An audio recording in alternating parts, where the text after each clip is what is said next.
Zvino hazvina kumira zvakanaka munyika yeSouth Africa iko zvino, ladies and gentlemen. Paita nyaya panapa, I think hakumanaka panoda kuti patombo, I don't know kuti zvichafamba sei. New political party yakagadzirwa naJacob Zuma ine vanhu vakawanda vakabva kuEFF nemamwe mapolitical parties. Vari kudeedzera kuti tikufana kuita demonstration musi wa 25 November inenge iri Monday uri muvhuro. Varida kuita demonstration yekudzinga yekuti maforeigners ngaabve munyika yeSouth Africa. Vari kuti illegal foreigners. Nyaya iyoyo iri kurovesa nehana because pane this guy ari kutokotwa panapa ari kunzi breaking news.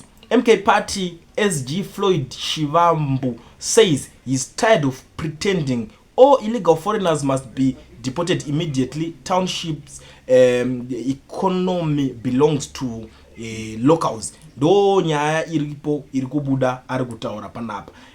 Nyaya iri kuvhundutsa vanhu, nyaya iri kurovesa nehana. But guys, munofanira kunzwisisa imwe nyaya inoitika. South Africa ine yatone problem one yekuti munhu wese anenge afunga kutanga political party, anenge afunga kugaina momentum muzvinhu zvese zvema political party zvo, anongofunga kuti ambotaurwa nezvake stereki pamedia, pangava paSABC, pachinchi, even muma streets, anotanga kuti pa foundation ye political party yake anotanga kuti maforeigners ngadere. Why? Because vanoziva kuti kune vamwe vanhu vekuti va sick and tired nenyaya yemaforeigners in South Africa anditi, but vanotanga kutora that advantage kuti every foreigner must go. Inonzwa kuti taneta nazvo izvo kungoramba uchingoshautwa, you Zimbabweans, you must go back to your zai stupid country. Ameno zvinhu zvinenge zvingotaurika zvese zvezvo. But now I don't know kuti these guys imwe ipi iri kuitika, but chadongotora njengoti maZimbabweans anako ari kuenda ende mimi hapana need yekuti muswere muchinzi mukupanika. Musatombopanike zvenyu.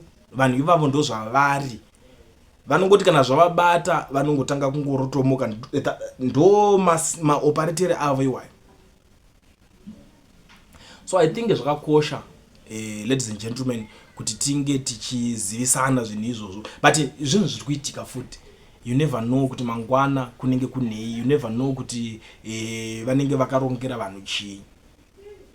But no current situation zvinovhundutsa. Ngogarawo muri late makangwarira because unongoziva kuti kana zvikangoitika izvo vakangodedzera kuti chinchi nechi GNU chavo chakaitwa chiya that guy uya wekuhaya mabhazi achiti ndiri kudzinga maforeigners yese, you never know kuti mangwana chii chaanokwanisa kurongera vanhu.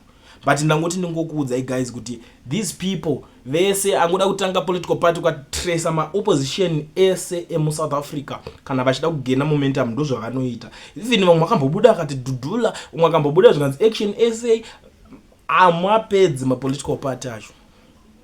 Ndo unhu hwavo iwoyo kana vakuda kugena momentum. But anyway, you tell me what you think in the comment section. Tinomboonesa ipapa, but semaZimbabweans edu hatina kwatiri kuenda. Unosiya acha, unosiya spatlo. Wena wahlanya.